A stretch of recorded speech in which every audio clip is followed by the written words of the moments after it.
A tense exchange unfolded on GB News on Tuesday evening as presenter Martin Daubney clashed with guest Steve McCabe over the question of housing asylum seekers in the UK. The confrontation came shortly after Epping Forest District Council secured a temporary High Court injunction preventing asylum seekers from being accommodated at a local hotel in Essex. This followed a failed last-minute attempt by Home Secretary Yvette Cooper to halt their removal. McCabe, the former Labour MP, acknowledged that the situation posed a significant challenge for Keir Starmer's government. During the live broadcast, McCabe suggested that the government might have to rely on specialist providers to offer hostel-style accommodation for asylum seekers. He then proposed that private citizens could also volunteer their homes, citing the Ukrainian homestay scheme as a precedent.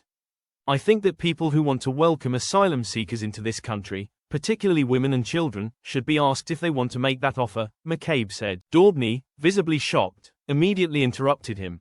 He highlighted statistics showing that 87% of migrants entering the country illegally are men, with 81% being aged 18 to 39.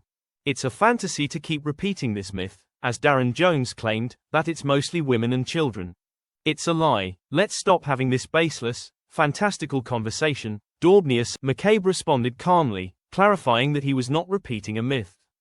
He suggested that former military sites could serve as suitable accommodations for young, single men, while specialist hostels could be used effectively based on past experience in the UK. He maintained that homestays could still be a viable option for women and children, pointing to successful schemes in parts of Germany.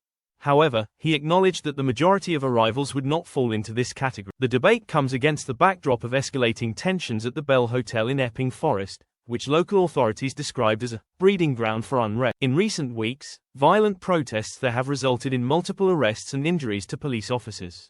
Additionally, 2 asylum seekers staying at the hotel have been charged with sexual assault. Conservative politician Kemi Badenoch praised the court injunction, calling it a victory for the mums and dads I spoke to in Epping who just want their children to be safe. The heated exchange between Daubney and McCabe underscores the highly charged political climate surrounding asylum policy in the UK, highlighting the challenges of balancing humanitarian approaches with public safety concerns. With public debate intensifying, the conversation about how best to accommodate asylum seekers remains deeply divisive.